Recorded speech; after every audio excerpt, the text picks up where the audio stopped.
আল্লাহ সুবহানাহু ওয়া তাআলা চায় লিহিক্কাল হাক্কা ওয়া ইবতিলাল বাতিল, হককে হক ভাবে প্রতিষ্ঠিত করতে এবং বাতিলকে বাতিল ভাবে নিশ্চিত করতে আল্লাহ সুবহানাহু ওয়া তাআলা নবী এবং রাসূল কোরআনুল কারীম নাযিল করেছেন। জাল হক, হক চলে এসেছে, অজাহাকাল বাতিল, বাতিল বিলুপ্ত হতে হবে। ইন্নাল বাতিলা কানা জাহুকা, চিরজীবন বাতিল বিলুপ্ত হয়েছে, ধ্বংস হয়েছে, বাতিল কখনো গ্রহণযোগ্য হতে পারে। কিন্তু আপনি যদি হকটা না বুঝেন, আপনি যদি বাতিলের সাথে থাকেন, তাহলে হক কি প্রতিষ্ঠিত হবে? কখনো হবে না। আপনাকে তো আগে বাতিল বুঝতে হবে। এই জন্য আল্লাহ সুবহানাহু ওয়া তাআলা হক এবং বাতিল বুঝাতে গিয়ে সর্বপ্রথম মানুষকে আল্লাহ সুবহানাহু ওয়া তাআলা যেই মেসেজটা দিয়েছে সেটা হচ্ছে হক গ্রহণে বাধা দেয়। কয়েকটা কারণ বলবো, তার একটা কারণ হচ্ছে আল্লাহ সুবহানাহু ওয়া তাআলা বলছে ইন্নাশ শায়তানা লাকুম আদুউন ফাত্তাখিযুহু আদুওয়ান, নিশ্চয় শয়তান হচ্ছে মানুষের শত্রু, অতএব তোমরা শয়তানকে শত্রু হিসেবে ব্যবহার করো। আজকে গোটা পৃথিবীতে আলেম সমাজ পর্যন্ত ভুলে গেছে শয়তান আমাদের শত্রু। এটা আলেম সমাজেরও মাথায় এখন কাজ করে না। এর বাস্তব প্রমাণ আমি কয়েকটা কথা বলি, দেখেন। এরপর আল্লাহ সুবহানাহু ওয়া তাআলা বলছেন ইয়া আইয়ুহাল্লাযিনা আমানু লা তাত্তাবিউ খুতুওয়াতিশ শায়তান। কোরআনে অসংখ্য জায়গায় আল্লাহ বলছেন, ওহে যারা ঈমানদার, ঈমান এনেছো, তোমরা কখনো শয়তানের পদাঙ্ক অনুসরণ করো না। যদি কেউ ওমাইয়াত্তাবিউ খুতুওয়াতিশ শায়াতিন, যদি কেউ শয়তানের পদাঙ্ক অনুসরণ করে, ফাইন্নাহু ইয়া'মুরু বিল ফাহশাই ওয়াল মুনকার, শয়তান মানুষকে মন্দ কাজের এবং অশ্লীল কাজের আদেশ দেয়। তাহলে পৃথিবীতে যত অশ্লীলতা চলতেছে, যত মন্দ কাজ চলতেছে, এগুলোর আদেশ কে দেয়? শয়তান দেয়। তাহলে আপনার প্রধান শত্রু, প্রধান কারণ বুঝবেন। পৃথিবীতে এই যে নারী সাম্যবাদ যে আন্দোলন করেছিল, তার ভিতরে একটা আন্দোলন ছিল যে শিশুদেরকে যৌন চর্চা শিখাইতে হবে। এটা পাঠ্যপুস্তকে সিলেবাস হিসেবে অষ্টম শ্রেণীতে শেখানো হতো, কিভাবে মেয়েদের স্তন বড় হয়। এই যে শিক্ষাটা, এই যেটা হচ্ছে বাতিল, এটা কার পক্ষ থেকে আসছে? শয়তানের পক্ষ থেকে। একজন জ্বলন্ত একটা প্রমাণ দেই। আল্লাহ তাআলা বলছেন সূরা শুআরা 222, 21 এবং 22, আল্লাহ বলছে হাল উনাব্বিউকুম আলা মান তানাজ্জালু শায়াতিন, হে মুহাম্মদ সাল্লাল্লাহু আলাইহি ওয়াসাল্লাম, আমি কি তোমাকে বলবো শয়তান কাদের কাছে ওহী করে? আলা কুল্লু আফাকিন আসিম, প্রত্যেক সেই পাপিষ্ঠ, প্রত্যেক সেই মিথ্যুক, প্রত্যেক সেই পাপিষ্ঠ, প্রত্যেক সেই মিথ্যুকের কাছে শয়তান কি নাজিল করে? ওহী নাজিল করে। জান রাশিয়ার পুতিন, রাশিয়ার সবচেয়ে বড় পাপিষ্ঠ রাশিয়ার পুতিন, ওই জায়গায় শিক্ষা সিলেবাসে এলজিবিটিকিউ নামে তাদের সিলেবাস আছে। এই কিউ হচ্ছে কুইয়ার, মানে তার প্রশ্ন জাগে আমাকে জেনা শিখাইতে হবে। তাহলে এটা কোথাকার আইন? রাশিয়ার আইন। ওই আইন বাংলাদেশে ঢুকলো গণতন্ত্রের মাধ্যমে। তাহলে আপনাকে হুঁশিয়ার হতে হবে। আল্লাহ প্রদত্ত জীবন বিধান, এটাই হচ্ছে খেলাফত, আর শয়তান প্রদত্ত গণতন্ত্র, এটা হচ্ছে শয়তানের মতবাদ। এটা দিয়ে আপনি কখনো ইসলামী খেলাফত, ইসলামী জীবন বিধান আপনার ন্যূনতম মর্যাদা প্রতিষ্ঠিত করতে পারবেন না। কারণ এলজিবিটিকিউ, যেটা এল মানে লেসবিয়ান, অর্থাৎ নারী সমকামিতা করবে, এটা আমেরিকায় আইন পাস আছে, ইন্ডিয়াতে 2018 সালে পাস করা হয়েছে। এবার কি বাংলাদেশে ঢুকতে সময় লাগবে? লাগবে না। এই তো ঢুকতেছে, পার্শ্ববর্তী দেশ এখন ঢুকবে। এখনো যদি আপনি এই গণতন্ত্রকে প্রতিষ্ঠিত রাখেন, আপনার এলজিবিটিকিউ এটার আইন বাংলাদেশেও প্রতিষ্ঠিত করার জন্য, এই রাজনীতি তারা প্রতিষ্ঠিত করার জন্য পায়তারা চালাইতেছে। সুতরাং এরপরে কি বলছি? জি মানে গে, পুরুষ হয়ে পুরুষের সাথে সমকামিতা করবে। নূহ আলাইহিস সালাম শেষ যুগের গজব, এটা আমেরিকায় প্রতিষ্ঠিত আছে। তাহলে এই আইন, ব্রিটিশ ল, এই গণতন্ত্র, এটা ইসলাম কখনো প্রতিষ্ঠিত হতে দিবে। তারপরে এভাবে যদি আমরা বলি, এরপরে রাসূলুল্লাহ সাল্লাল্লাহু আলাইহি ওয়াসাল্লাম আরো সুন্দরভাবে, তাহলে জন্মগত আপনার সম্পর্ক কার সাথে? শয়তানের সাথে। রাসূলুল্লাহ সাল্লাল্লাহু আলাইহি ওয়াসাল্লাম বলছে তোমরা বাম হাতে খেও না। বাম হাতে কে খায়? শয়তান খায়। তাহলে আমার বডির সাথে শয়তানের সম্পর্ক।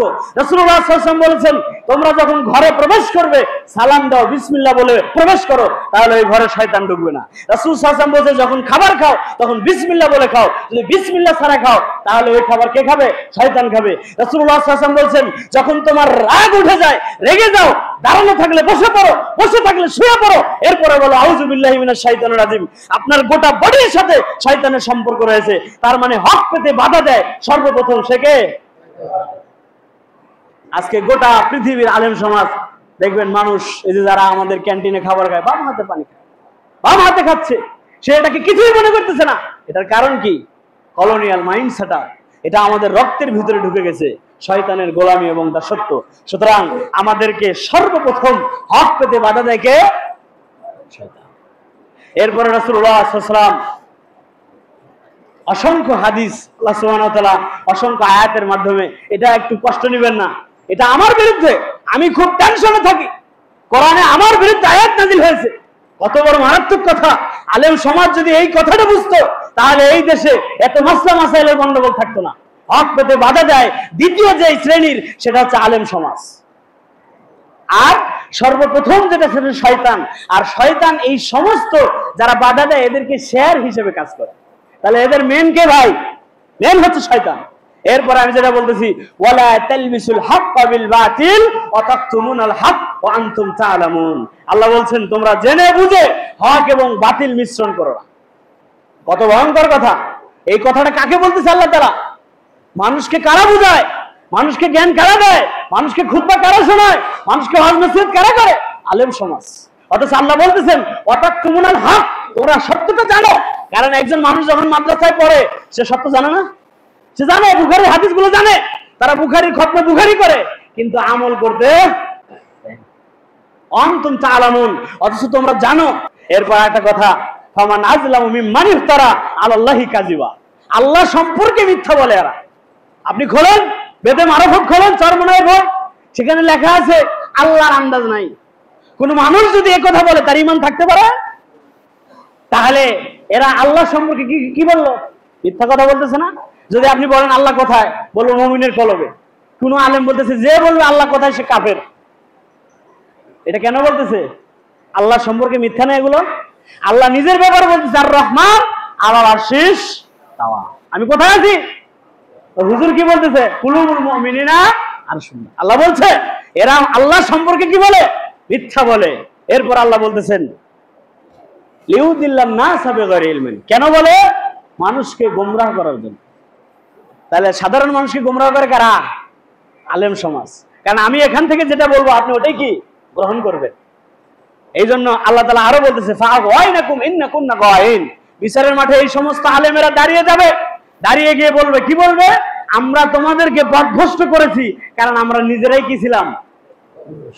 এটা কার কথা? আলেমের কথা। এরপরে আল্লাহ তাআলা আরো কঠিন ভাবে বলতেছেন লিয়াহমিলু আওজারহুম কামিলাতা ইয়াউমাল কিয়ামা। সেই দিন বহন করবে সে তার পাপের বোঝা।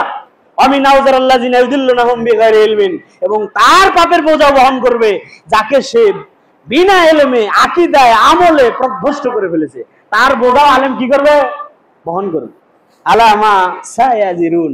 আল্লাহ বলছেন কি নিকৃষ্ট বোঝা এই আলেম গ্রহণ করবে।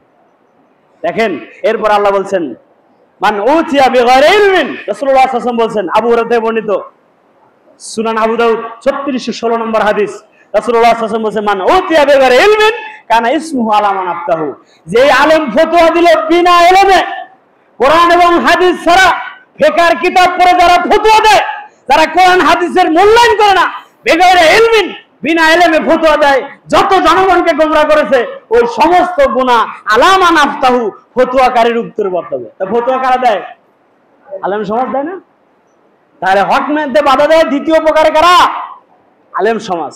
এরপরে রাসূলুল্লাহ সাল্লাল্লাহু আলাইহি ওয়াসাল্লাম আল্লাহ তাআলা আরো বলতেছেন ইন্নাল্লাযিনা ইয়াকতুমুনা মা আনজালাল্লাহ, পয়সার জন্য এরা গোপন করে ফেলে। আপনাকে যদি আমি বলি সহিহুল বুখারী 679 নম্বর হাদিস, 679 নম্বর হাদিস, রাসূলুল্লাহ সাল্লাল্লাহু আলাইহি ওয়াসাল্লাম সাহাবায়ে কেরাম বলতেছে মানকিবাহু ওয়া মানকিবিহি সাহিবাহু কাদামাহু ওয়া কাদামিহি। রাসূল সাল্লাল্লাহু আলাইহি ওয়াসাল্লামের সাথে আমরা যখন সালাত আদায় করতাম, কাদের সাথে কাঁধ, পায়ের সাথে পা, ফাঁকা বন্ধ করে সালাত আদায় করতাম। এবার হুজুরকে গিয়ে যদি বলেন এটা তো বুখারীর হাদিস 679 নম্বর হাদিস, ইসলামিক ফাউন্ডেশনের হাদিস, হুজুর বলবে এটা হানাফি মাযহাবে নাই। মাযহাব দিয়ে কি করা হলো ভাই? এই যে গোপন করা, এই আলেম সমাজ এরা গোপন করে হাদিস এরা জাতিকে এইভাবে ধোঁকা দিয়ে পথভ্রষ্ট করতেছে, হক থেকে বিচ্যুত করতেছে। এরপরে রাসূলুল্লাহ সাল্লাল্লাহু আলাইহি ওয়াসাল্লাম বলছেন, মান সুইলা আন ইলমিন আমিলাহু, ওই ব্যক্তিকে প্রশ্ন করা হলো যে এই ব্যাপারে জানে, এটা সহিহ বুখারীর হাদিস।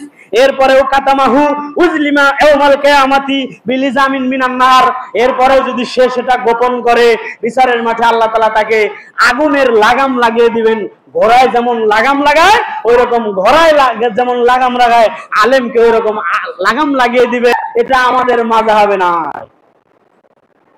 তাহলে কত সূক্ষ্ম কথা রাসূলুল্লাহ সাল্লাল্লাহু আলাইহি ওয়াসাল্লাম বলছেন। তাহলে এটা কি আমার ভয় না? এটা আমার ভয়, কারণ হতে পারে আমার লাগাম লাগিয়ে দিতে পারে, পারে কিনা, যদি আমি কি করি, সত্য গোপন করি। এরপরে আসেন হক পেতে বাধা দেয় আরেক শ্রেণীর বাপ দাদার দোহাই। হক পেতে বাধা দেয় কি? বাপ দাদার দোহাই। আল্লাহ বলছে ওয়াইজা, যখন কিলা বলা হয় লাহুমুত্তাবিউ, অনুসরণ করো, মা আনজালাল্লাহ, যা আল্লাহর পক্ষ থেকে নাজিল হয়েছে, ক্বালু, ওই মক্কার মুশরিকরা বলেছিল, ওয়াল্লাত্তাবিউ মা আলফাইনা আলাইহি আবানা, কখনো তোমার কথা আমরা মানবো না, আমরা তো সেটাই মানবো আমাদের বাপ দাদারা 40 করছে, আমরাও 40 করব। বিষয়টা এরকম না? যখনই আপনি বলবেন এটা বুখারীর হাদিস, তখন বলবে এটা বুখারীর হাদিস, তাতে কি আমাদের বাপ দাদা তো মুনাজাত করে, আমরাও করি, আরে হায় দিতেছে নাই তাতে কি হয়েছে? এভাবে অসংখ্য প্রশ্ন আপনাকে সম্মুখীন ছুড়ে দিবে। কিন্তু আল্লাহ বলছেন এরা হক পেতে বাধা দেয়, এটা আমাদের প্রাকৃতিক একটা স্বভাব, হক পেতে বাধা দেয় বাপ দাদার দোহাই। রাসূলুল্লাহ সাল্লাল্লাহু আলাইহি ওয়াসাল্লাম বলেছে কুল্লু মাউলুদিন ইউলাদু আলাল ফিতরাত, প্রত্যেকটা মানুষকে আমি ইসলামের উপরে সৃষ্টি করেছি, ফাআবাহু ইউহাওয়াদানিহি, তার পিতামাতা তাকে কি বানায়? ইহুদি বানায়, নাসারা বানায়, অমাদ্দাসানি অগ্নি পূজক বানায়, আর কি বানায়? ও হানাফিয়ানিহি, কি বানায় ভাই? হানাফি বানায়, শাফি বানায়, মালিকি বানায়। হাদিসের অনুবাদ তো এরকমই হয়। তাহলে একটা বড় শ্রেণী একটা কাজ করতেছে, বাপ দাদার দোহাই দিয়ে এই দেশের মানুষেরা হকটাকে কি করেছে? গোপন করে ফেলেছে। এরপরে আসেন আর একটা কথা আমি বলবো, সেটা হচ্ছে হক পেতে বাধা দেয় আকাবির। হক পেতে বাধা দেয় কারা? আকাবির, সমাজের প্রতিষ্ঠিত লোক যারা, অর্থবিত্ত যারা, যারা শক্তি সম্পন্ন লোক, এই সমস্ত লোক দেখবেন মানুষকে সত্য মানতে দেয় না। আল্লাহ ব্যাপারে বলছেন ওয়াকালু রাব্বানা ইন্না আতানা সাদাতানা, সেই দিন বিচারের মাঠে তারা বলবে সাদাতানা, আমাদের নেতারা, অকুরবানা, আমাদের বড়রা, সমাজের বড়লোক সমাজেরা আমাদেরকে ফাদাল্লু সাবিলা, হক পথ থেকে পথভ্রষ্ট করে ফেলেছে। এটা বিচারের মাঠে মানুষ বলবে। এই দেশে দেখবেন মিলে বড় একটা শ্রেণী কাজ করে হক পন্থে, হক পেতে বাধা দেয়। তারা হচ্ছে কি, এই যে আপনাদের যে সেকুলার রাজনীতিবিদ আছে, এই রাজনীতিবিদেরা মানুষকে হক পেতে বাধা দেয়। কেন?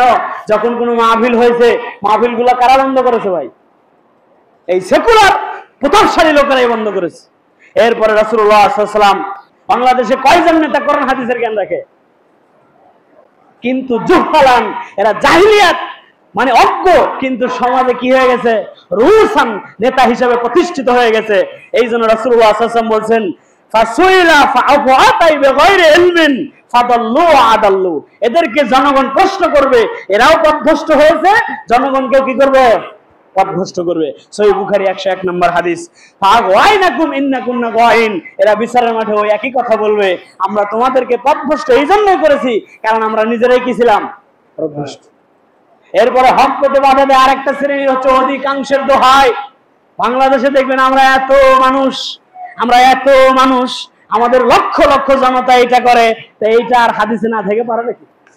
মানে আল্লাহরেও গণতন্ত্রে বিশ্বাসী করে এরা, মানে আল্লাহ কই যাইব? আর আমরা বেদাত করলে কি, শিরক করলে কি, সংখ্যা তো বেশি, এটাই মানতে হবে, আল্লাহকে মানতে হবে, হাদিসে না থাকলে কি রাসূল সাল্লাল্লাহু আলাইহি ওয়াসাল্লামকে স্বীকৃতি দিতে হবে। এদের অবস্থা হচ্ছে এরকম। এজন্য আল্লাহ বলছেন ওয়াইন তুতি আকসারা মান ফিল আরদে, হে মুহাম্মদ সাল্লাল্লাহু আলাইহি ওয়াসাল্লাম, আপনি যদি বেশিরভাগ লোকের অনুসরণ করেন, ইদুল্লুকা আন সাবিলিল্লাহ, এরা আপনাকে আল্লাহর পথ থেকে গোমরাহ করে ফেলবে।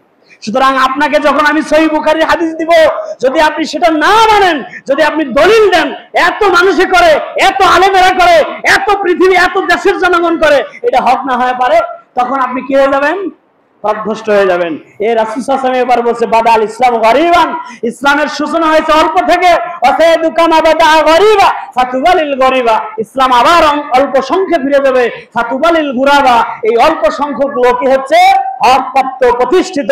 এরপরে রাসূল সাল্লাল্লাহু আলাইহি ওয়াসাল্লাম এই গুরাবা শব্দের ব্যাখ্যা করতেছেন উনাসুন সালিহুনা ফি উনাসিন সুইল কাসির, অনেক খারাপ মানুষের ভিতরে অল্প কিছু মানুষ সালেহীন নেককার থাকবে, এটাই হচ্ছে গুরাবার অর্থ।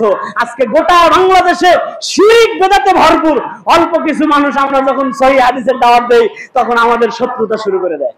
তাহলে রাসূলুল্লাহ সাল্লাল্লাহু আলাইহি ওয়াসাল্লাম ওই সংখ্যাধিক্যের হক বুঝায় নাই, রাসূলুল্লাহ সাল্লাল্লাহু আলাইহি ওয়াসাল্লাম অল্প সংখ্যেরই কি বুঝিয়েছেন? হক বুঝিয়েছেন। সুতরাং হক পেতে বাধা দেয় অধিকাংশের দোহায়। এরপর আসেন হক পেতে বাধা দেয় কোরআন ও হাদিসের উপরে নিজের মতকে প্রাধান্য দেওয়া। আপনি দেখতেছেন এটা বুখারীর হাদিস, আপনি দেখতেছেন এটা কোরআনের আয়াত, অনুবাদ তরজমা ঠিকই আছে, কিন্তু আপনি মানতে পারতেছেন না, কারণ বাপ দাদা এটা করে নাই, এত বড় হুজুরেরা এটা করে না, এটা আমি মানবো না। আপনার বিবেককে কি দিলেন? কোরআন হাদিসের উপরে প্রাধান্য দিলেন। আপনার বিবেককে যখন প্রাধান্য দিলেন তখন আপনার বিবেক আপনার মাবুদ হয়ে গেছে, আপনার রব হয়ে গেছে, আপনার ইলাহ হয়ে গেছে। দলিল সূরা ফুরকান আয়াত 43, আরাইতা মান ইত্তাখাযা ইলাহু হাওয়াহু, আপনি কি ওই লোককে দেখেছেন নাকি যে তার নিজের নফসকে হাওয়াকে প্রবৃত্তি ইলাহ বানিয়ে নিয়েছে? আফা আনতা তাকুনু আলাইহি ওয়াকিলা, আপনি কি তার জিম্মেদারি নেবেন?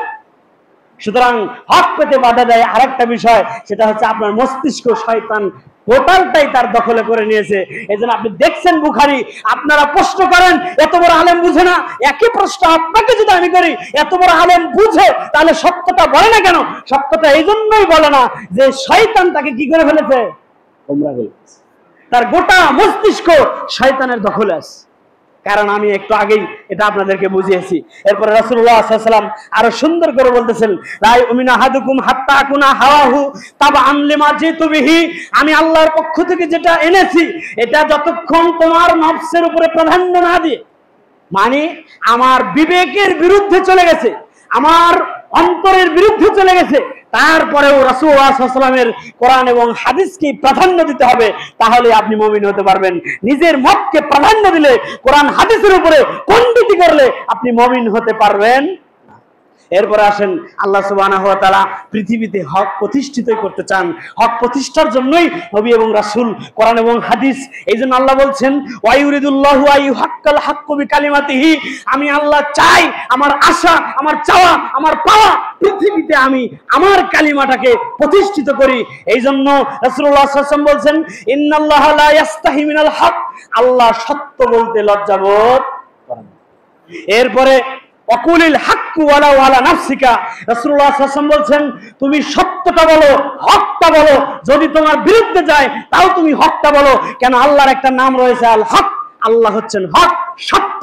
সুতরাং আমাদের সিফাত আনতে হবে, আমাদের বৈশিষ্ট্য আনতে হবে, আমরা সর্বক্ষেত্রে হক এবং সত্য বলবো। এটার বড় অভাব রয়েছে, বাংলাদেশে আরো বেশি অভাব রয়েছে।